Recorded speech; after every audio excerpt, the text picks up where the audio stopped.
Selamat pagi, salam secangkir kopi ya. Kita hari ini pagi-pagi sambil ngopi, sambil menikmati suara burung ya, deru angin di sekitar saya yang masih sepoi-sepoi, dan juga desiran air sungai kecil di bawah ya. Dengan suasana yang enak, nikmat, sejuk ini, kita akan sharing bersama-sama tentang apa yang lagi tren dalam kehidupan ini. Saya juga heran kenapa masalah ini menjadi tren, tentang tren supranatural, gara-gara pesulap merah membongkar trik seorang dukun, dan itu terus dia bongkar bahwa segala sesuatu bisa dipelajari ya. Ada yang supranatural, ada yang bukan, dan apa yang dibongkar oleh pesulap merah ini kan bukan kekuatan supranatural. Nah, tetapi sekarang yang kita bahas itu sebenarnya adalah lebih ke supranatural. Benarkah itu ada? Kekuatan spiritual itu ada? Benarkah gitu kan? Dan ada orang yang percaya, ada orang yang tidak. Bahkan di dalam agama sekalipun ya, sebenarnya agama itu lahir dengan kekuatan supranatural karena percaya kepada Allah yang gaib ya. Nah, tetapi dalam perjalanan hidupnya manusia lebih kepada akal ya. Sehingga kekuatan supranatural di dalam pelajaran agama itu kadang dianggapnya bid'ah, dianggapnya menyesatkan ya. Tapi kita belajar bagaimana sebenarnya kalau kita lihat sejarah yang dicatat gitu, misal dari zaman Nabi Adam dan nabi-nabi ya, bahwa banyak hal yang terjadi supranatural di dalam kehidupan mereka. Bagaimana Allah bisa ngomong sama Adam dan Adam bisa ngomong sama Allah, itu kan kekuatan supranatural yang tidak dimiliki oleh manusia sekarang ini ya kan. Bagaimana misalnya Musa bisa membelah laut ya dengan tongkatnya, bisa tongkatnya itu menjadi ular, itu kan kekuatan supranatural. Tetapi Musa tidak disebut dukun, Musa tidak disebut paranormal, karena dia melakukan apa yang diperintahkan oleh Allah. Kalau Allah tidak memerintahkan, maka laut tidak akan terbelah ya, tongkatnya tidak akan menjadi ular, misalnya seperti itu. Dan banyak hal lain ya, banyak hal lain kalau kita bicara sejarah tertulis ya kan. Sejarah itu ada yang tertulis, ada yang bentuknya dongeng ya, yang dituturkan dari mulut ke mulut ya, turun temurun ya. Nah, ada banyak hal yang terjadi seperti itu ya, nanti kita akan bahas. Tapi intinya dari apa yang kita mau bahas pagi hari ini adalah ya, ini menggelitik saya, kenapa ketika saya buat konten tentang supranatural jadi rame ya. Kenapa misalnya pesulap merah ketika membongkar kedok perdukunan menjadi rame. Terus orang mulai mencari, benar nggak sih ada kekuatan supranatural ya, dukun itu dipercaya atau tidak, itu jadi rame. Tapi memang semuanya itu ada ya, di dalam dunia barat, dunia timur ya, semuanya itu ada. Yang namanya klinik supranatural ya, paranormal itu ada ya. Horoskop ya, saudara tahu horoskop ya. Nah, dan ilmu-ilmu yang lainnya ya, perbintangan ya, misalnya tentang sio, zodiak segala macam, itu kan juga sama. Itu sebenarnya ilmu yang supranatural ya, yang membahas ya hubungan-hubungan alam gaib dengan kehidupan manusia ya. Seperti ada juga Feng Shui, Hong Shui segala macam, itu kan dasarnya seperti itu. Jadi arti supranatural atau spiritual adalah ilmu yang tidak kelihatan, sebuah misteri yang kita pecahkan, yang ada hubungannya dengan hidup kita. Nah, sebelum kita masuk lebih lanjut ya, saya ingin mengingatkan sekali lagi bahwa manusia adalah manusia spiritual karena memiliki roh. Manusia adalah manusia jiwani karena memiliki jiwa, akal, dan pikiran. Dan manusia adalah makhluk jasmani ya, karena kelihatan ya. Karena kelihatan, ada penampakan ya, jahir ya sifatnya, dan itu adalah makhluk biologis ya, makhluk hidup ya. Kalau tidak hidup namanya makhluk mati kan, makhluk fisik ya, makhluk fisika. Tapi ini kita adalah makhluk biologis yang semuanya itu saling keterkaitan satu sama lain di dalam satu tubuh yang fana ini. Nah, karena kita punya roh, maka kita sebenarnya punya kekuatan yang rohani atau spiritual, spirit ya. Di dalam bahasa Inggrisnya kan beda, spirit dan soul. Soul beda kan, jiwa dan roh. Nah, ini yang harus kita pahami ya, bahwa manusia juga memiliki roh yang bisa melakukan pekerjaan-pekerjaan spiritual. Nah, pertanyaannya adalah, ya, karena judulnya adalah siapa yang lebih sakti, ilmu hitam, ilmu putih, pesulap merah, atau yang lain, ya kan? Nah, kita bicara tentang kesaktian supranatural, tapi ini di luar sulap ya, magician ya, di luar ilmu logis ya, karena sulap itu adalah trik. Tapi ada juga sih sebenarnya yang misalnya sugesti, itu sebenarnya magic ya, magic misalnya apa, orang ditusuk ya, seperti limbat segala macam ya, bagaimana dia fisiknya itu dia punya kekuatan yang sebenarnya sedikit goib ya, tetapi tidak dipelajari dengan mantra-mantra ya, tapi memang harus dilatih. Misalnya ya hipnotis, bagaimana mensugesti orang segala macam, itu tidak dipelajari dengan mantra-mantra, tapi memang punya kekuatan gitu kan. Misalnya ilmu kebal segala macam ya. Jadi ada banyak hal ya yang bisa diurai dengan nalar, ada yang tidak diurai dengan nalar. Misalnya kenapa kita megang api tidak panas misalnya? Ya saya pernah melakukannya, melatih terus, lama-lama tangan saya tidak panas. Berjalan di atas bara api tidak panas, bisa, itu dilatih terus. Jadi itu bukan goib gitu lah misalnya, hal-hal seperti itu. Nah, tetapi yang kita mau bahas ini adalah hal-hal yang supranatural, yang benar-benar goib ya. Saya tidak setuju dengan pesulap merah karena dia bilang oh tidak ada tuh ilmu santet, tidak ada ini. Oh sebenarnya ada, itu karena supranatural tadi ya, karena bekerjanya secara supranatural ya. Sama seperti ini, saya berdoa supaya sakit saya sembuh, saya cuma berdoa, tidak minum obat segala macam, dan sakit saya bisa sembuh, itu kan supranatural. Itu tidak logis. Kok cuma berdoa meminta kepada Allah saya sembuh? Suatu kali anak saya masuk rumah sakit dan saya tidak punya uang sama sekali, tidak tahu bagaimana mencari uang. Saya berdoa di rumah sakit, nangis siang malam ya, berdoa terus tidak berhenti sama istri saya, bagaimana saya bisa membayar rumah sakit itu.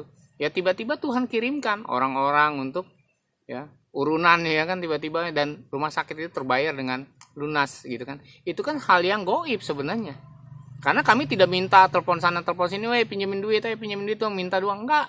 Yang saya lakukan hanya berdoa, dan Tuhan tidak datang dalam bentuk malaikat gitu, karena tidak datang bruk gitu lalu ngasih duit dari langit, tidak. Dia memakai orang-orang untuk dikirim. Sampai istri saya bingung, ini siapa orang ini datang sama kita terus tiba-tiba kasih amplop ya kan, sehingga kami bisa bayar billing rumah sakit itu setiap hari gitu, udah seperti orang kondangan aja ya. Jadi hal itu kan supranatural, sesuatu yang tidak masuk akal itu kan supranatural, sesuatu yang misteri ya, tetapi itu tidak bisa disebut klinik atau tidak bisa disebut dengan okultisme ya, okultisme yang ada hubungannya dengan dunia gelap, roh-roh di dunia ini. Yang apa yang saya lakukan ya, saya berhubungan dengan roh Allah supaya doa saya terjawab, dan banyak lagi.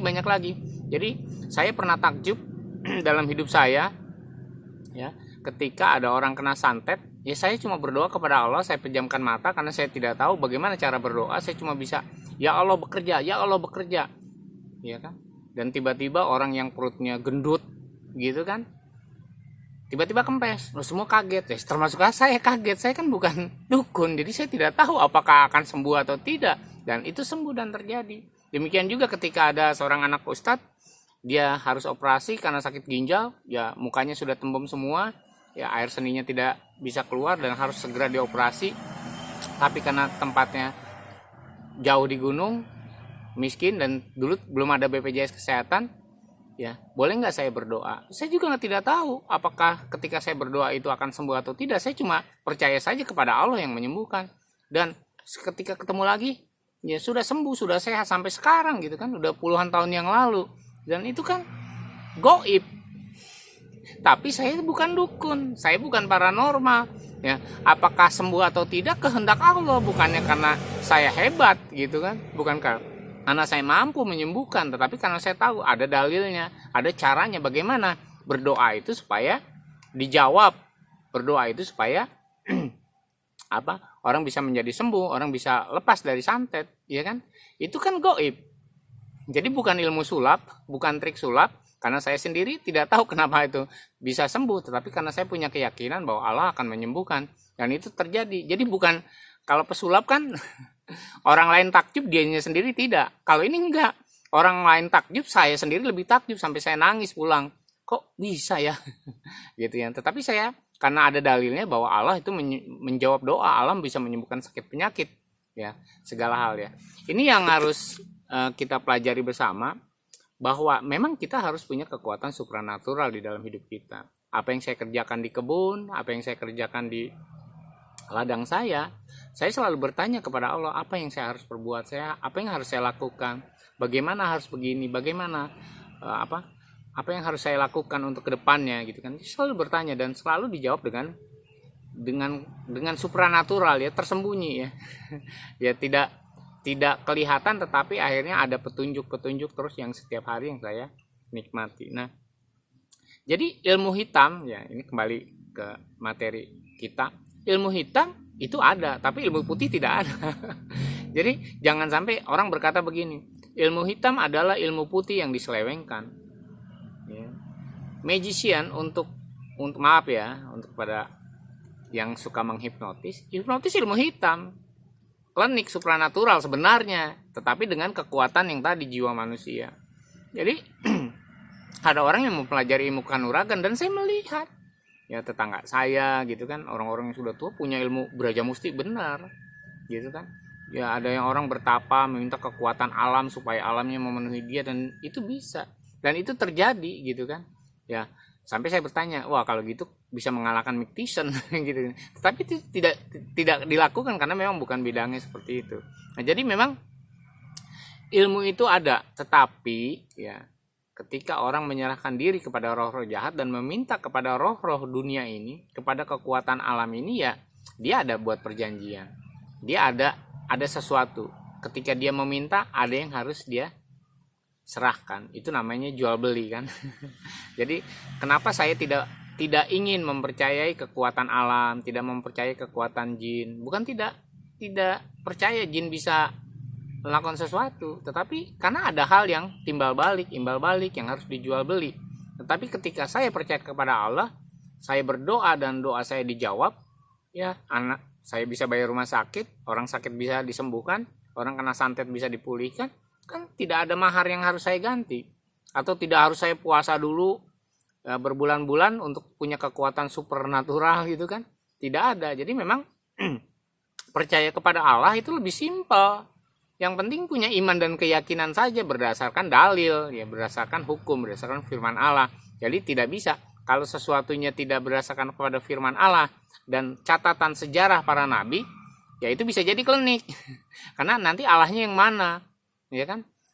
Jadi saya punya sepupu yang ketika dia belajar ilmu tidak mempan dibacok, betul tidak mempan dibacok sama orang lain, dan dia menjadi preman, dan itu menjadi jahat gara-gara itu. Terus ada lagi sepupu saya yang dia bisa punya ilmu pelet. Waduh, itu perempuannya, wanitanya yang mana aja bisa dia pelet, orang kaya, orang miskin, ya, anak muda, bahkan suatu hal yang membuat anak yang menjadi malu karena dia menikahi anak SMA pada usianya 60 tahun. Ya, tapi dengan ilmu pelet tadi kan. Jadi hal seperti itu memang ada. Jadi ya mungkin dengan sugesti, dengan ilmu yang gaib tadi itu bisa. Ya, tapi mungkin dengan kalau magician ya disugesti, lu naksir gua ya, disugesti gitu kan. Itu bisa. Jadi itu semuanya itu adalah klinik sebenarnya. Jadi maaf kalau saya bilang bahwa apa yang namanya hipnotis ya klinik gitu kan. Percaya kepada kekuatan pikiran, percaya kepada kekuatan hati manusia yang tidak berdasarkan kepada Allah. Jadi sesuatu yang kekuatan itu tidak berasal daripada Allah bisa disebut klinik, bisa disebut ya kekuatan okultisme, ya, dan itu dipakai dari zaman bahala semua ada. Dan Tuhan juga dalam sejarah-sejarah para nabi misalnya ada orang-orang yang bisa melakukan mujizat. Jadi setan bisa menyembuhkan, bisa, ya. Kalau yang diungkap pesulap merah kan trik sulap, ya, bisa makan silet keluarin itu trik. Tetapi ada yang memang bisa gitu kan, bisa memang kejadian tuh ada gitu kan, ya. Ya itu tadi memakai kuasa kegelapan gitu kan. Jadi dulu saya ngobrol-ngobrol dengan para orang tua, ya. Indonesia kan akrab dengan klinik. Jadi ya bisa melakukan. Ya sudah, gimana caranya? Ya sudah, berdoa saja di depan rumah, ya kan, puasa sih itu, ya minta kekuatan alam ini memenuhi tubuhmu, bisa. Ya, minta kekuatan alam gitu kan. Tapi kita akan menjadi hamba dari kekuatan alam ini, bukan menjadi hamba Allah lagi, bukan menjadi hamba Tuhan. Dan itu yang sebenarnya saya tidak mau melakukannya, karena semua bisa. Ya, mengisi keris dengan apa? Dengan hal yang gaib, iya ada. Ya. Jadi karena saya belajar supranatural, saya tahu kalau di tempat ini ada hantunya atau tidak. Saya tahu ketika berjalan sebuah benda itu memiliki kekuatan gaib atau tidak. Ya. Jadi kekuatan itu bukan bendanya sendiri, tapi ada rohnya yang masuk ke situ, ya kan? Yang masuk ke situ yang memberikan pengaruh. Jadi di dalam ilmu-ilmu gaib semuanya akan mengalami yang namanya perjinahan secara jasmani dan secara rohani. Karena di mana ada kuasa kegelapan di situ, di mana ada kuasa yang selain Allah yang disembah, yang dipuja, yang punya kekuatan, ya di situ akan terjadi ketidakberesan. Jadi saya punya teman juga yang dia berkata, saya selalu dilindungi oleh sesuatu yang gaib, kemanapun saya pergi saya dilindungi. Ya nggak apa-apa. Saya bilang, saya kemanapun selalu dilindungi oleh Allah. Ngadu ilmunya yuk. Allah saya atau kekuatan gaib yang melindungi kamu, ya. Ya contoh seperti itu. Jadi ketika diyakini dan benar terjadi dalam banyak hal dalam hidup dia, saya melihat, ya. Oh, dia banyak dilindungi, banyak segala macam, ya kan. Dia bahkan bisa tahu sesuatu. Karena apa? Karena rohnya dia terhubung dengan rohnya gaib itu. Yang nggak tahu apakah itu jin Islam, apakah itu setan, apakah Lucifer, jin Ifrit, ya. Tapi ketika kita berhubungan roh dengan makhluk roh yang lain, ya gitu kan, ya memang kita bisa mengetahui, ya. Jadi apa ya, roh kita tidak bisa melihat sesuatu yang gaib karena kita terbentur kepada tubuh jasmani. Tetapi ketika kita sudah meninggalkan tubuh jasmani kita bisa melihat, ya, apa yang dilihat oleh roh. Jadi nanti di surga pun sebenarnya roh, ya, yang ada di surga nanti adalah roh, bukan jasmani kita. Karena itu kita bisa pergi kemana-mana saja tanpa terbatas kepada ruang dan waktu, ya kan. Ya, itu yang harus kita pahami segala macam. Jadi siapa sebenarnya yang sakti? Ya, kita belajar sunan-sunan di Indonesia, ya, memiliki kesaktian, ya, pada ya berbalut agama lah misalnya kan, seperti itu. Sehingga ada bagi penganut salaf, ya, itu ya tidak percaya bahwa misalnya keris kelabang krekes, misalnya jubahnya apa, sorbannya Sunan Kudus itu sakti segala macam, ya tidak percaya itu, ya kan. Nah, hal-hal seperti itu, atau tongkatnya Soekarno, ya. Ya, jadi ada yang dipercaya, ada yang beneran memang mengandung unsur klinik, atau hanya dipercaya karena sugesti. Tetapi saya ingin mengatakan bahwa dari semua orang sakti yang saya pelajari, saya belajar dong, termasuk belajar ke lihat Deddy Corbuzier, wih luar biasa, ya kan, mentalisnya, ya kan. Misalnya seperti Pesulap Merah yang sekarang ini lagi rame, ya luar biasa, ya kan. Tetapi apa ada yang memang mengandung unsur supranatural klinik gitu kan, ada yang memang trik, ya kan. Ya ada seperti hipnotis, saya tidak setuju kalau itu tidak mengandung, kalau itu trik. Hipnotis bukan trik. Atau misalnya sulap yang seperti limbat segala macam tuh ada trik, tapi ada juga yang masuk kepada supranatural, karena dia harus punya keyakinan, ya. Tanpa keyakinan itu kepada kekuatan alam, ya tidak bisa misalnya. Nah, makanya sebenarnya ya mereka bisa dibilang sakti orang-orang yang memang punya kekuatan supranatural. Tetapi ya itu tadi, ketika dunia semakin modern, ya kesaktian itu akan menurun, karena manusia modern itu sudah tidak percaya kepada kekuatan roh-roh itu. Walaupun sebenarnya ada sekarang roh-roh itu berubah menjadi roh perjinahan, roh perjudian, ya kan. itu berubah gitu kan, berubah keyakinannya, daripada percaya kepada keris yang bisa apa, mengeluarkan sesuatu gitu, ataukah bisa menyembuhkan penyakit. Orang lebih percaya kepada hal yang logis, yaitu ya kalau mau kaya judi aja, kalau mau enak berzina aja. Ya itu kan rohnya juga, roh dunia ini yang menguasai manusia tetap, ya kan. Nah, Tapi saya belajar satu gini dari semua pelajaran, dari semua yang dicatat ya. Saya mohon maaf, ini bukan mengkultuskan ya atau melebihkan sesosok ini dari yang lain. Tapi saya belajar, saya ketemu dengan orang-orang Kristen, saya bertanya kepada mereka, saya bertanya, kenapa kalian percaya bahwa Yesus bisa mengadakan mujizat? Ya, karena Yesus Tuhan katanya. Ya kan, bagi orang Kristen Yesus adalah Tuhan ya, bagi orang Muslim ya tentu bukan gitu, bagi agama lain ya belum bukan. Jadi ini kita bahas. Lalu apa buktinya kalau Yesus Tuhan? Oh, dia bisa membangkitkan orang mati, dia bisa mengampuni dosa, ya kan? Dia bisa memberikan jalan, dia bisa memberikan kebenaran, dia bisa memberikan hidup. Oh ya, ya. Jadi saya juga bertanya, benar nggak nih pendeta-pendeta yang bisa menyembuhkan orang sakit trik sulap? Nah ternyata itu berbeda dengan paranormal yang harus dia bersemedi segala macamnya ya, di gunung harus puasa ini. Nah pendeta-pendeta ini ya biasa saja, dia percaya kepada firman Tuhan, lalu dia berkata bahwa dalam nama Yesus bisa sembuh, ya sembuh gitu. Jadi saya ya dulu curiga ini sulap juga, ini paranormal juga gitu kan ya. Cuma ilmunya ilmu Yesus. Kalau yang di Jawa ini ya ilmunya bukan ilmu Yesus, ilmu kejawen segala macam ya kan. Nah lalu buktinya apa? Ya kan, ini ngobrol ya, komunikasi ya, karena Yesus pernah berkata, kepadaku telah diberikan segala kuasa di bumi dan di surga. Bertekuk lutut di dalam nama Yesus, semua yang ada di atas langit, yang ada di atas bumi dan di bawah bumi. Wah iya dong, jadi makanya Yesus bisa ngusir setan. Dalam nama Yesus itu ada kuasa, karena Yesus itu berkuasa.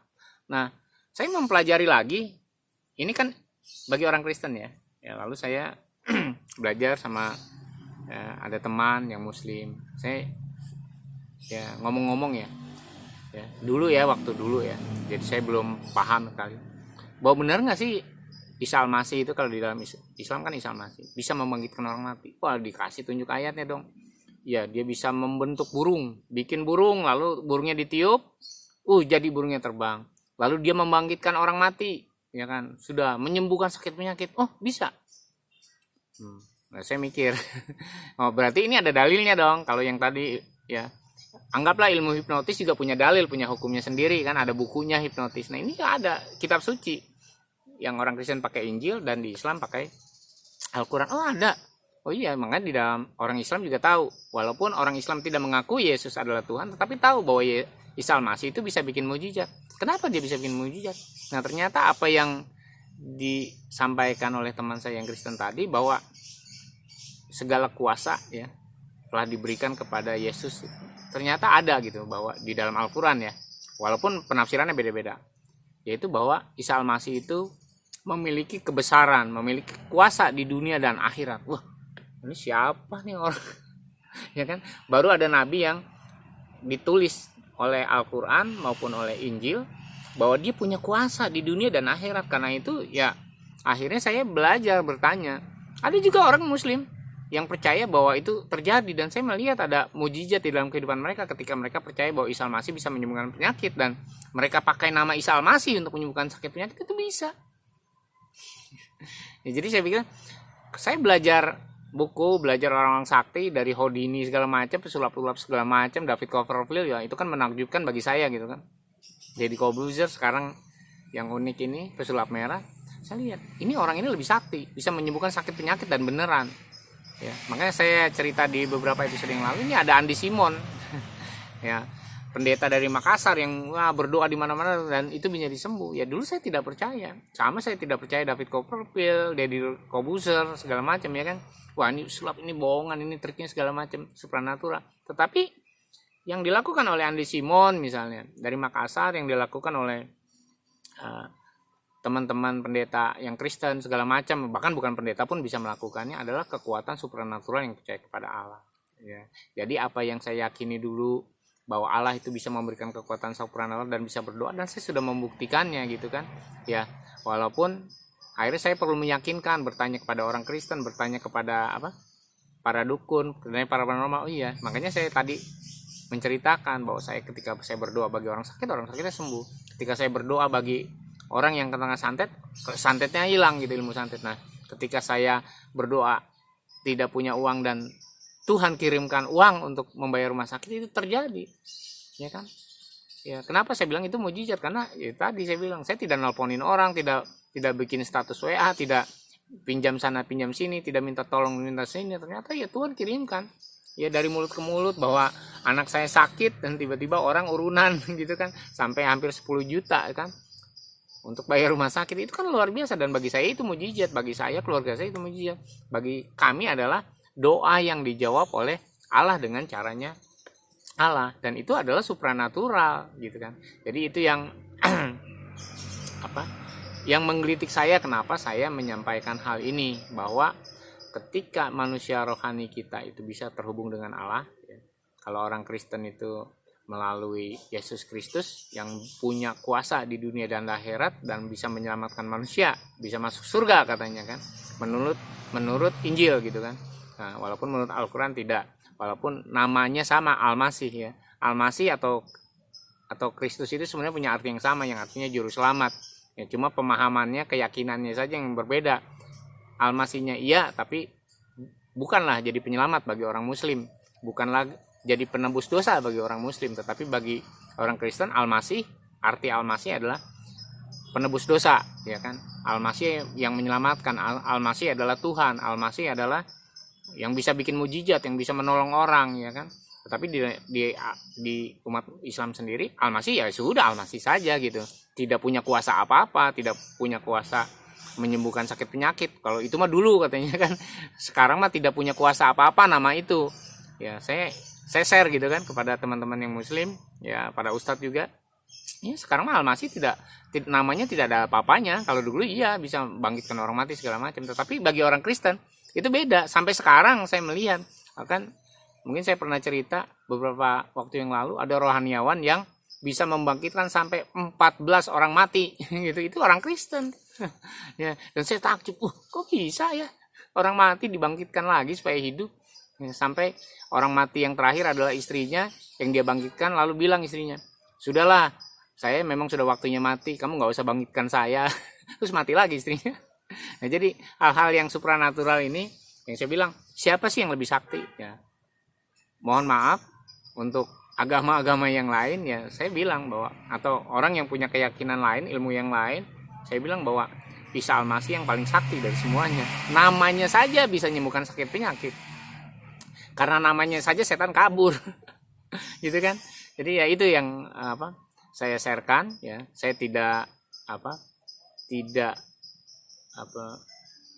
mengajak saudara untuk mempercayai itu, karena untuk menjadi percaya itu kan perlu waktu, perlu proses, ya, perlu keyakinan, ya. Setiap orang lakum dinukum waliyadin. Tetapi ya itu tadi, saya hanya membahas perbedaan kesaktian secara supranatural.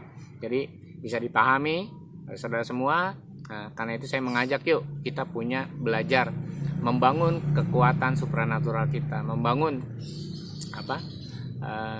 kecerdasan spiritual kita, membangun hubungan rohani kita dengan Allah, sehingga apa yang saya alami, apa yang orang-orang Kristen alami itu memang ya bisa juga kita alami oleh semua orang gitu. Kita nggak perlu bersemedi untuk minta kesembuhan sakit penyakit, untuk meminta jawaban dari semua doa kita, ya kan? Tetapi kita cukup terhubung dengan Allah, dan Allah akan menjawab kita ya melalui cara yang benar, dengan dalil yang benar. Kalau tanpa dalil ya itu namanya klinik. Kalau tanpa firman Tuhan ya itu kepada roh-roh lain yang di dalam dunia ini. Itu saja yang saya sampaikan, ya, supaya kita belajar bahwa memang ilmu supranatural itu ada, spiritual, kekuatan spiritual itu ada, ya. Supaya kita pahami, yuk kita belajar, jangan nyuruh orang lain. Ya, saya tidak mau menjadi dukun, ya. Saya bilang, tetapi kenapa saya harus percaya sama paranormal kalau doa saya dijawab oleh Allah kan? Gitu kan. Jadi ini yang harus kita belajar bersama-sama. Yuk kita belajar sama-sama, yuk kita cari, kita menemukan jalan. Ketika kita menemukan jalan, kita akan menemukan kebenaran, dan kebenaran itulah yang memerdekakan kita dan memberikan kita hidup. Terima kasih sudah menyaksikan, ya. Salam secangkir kopi.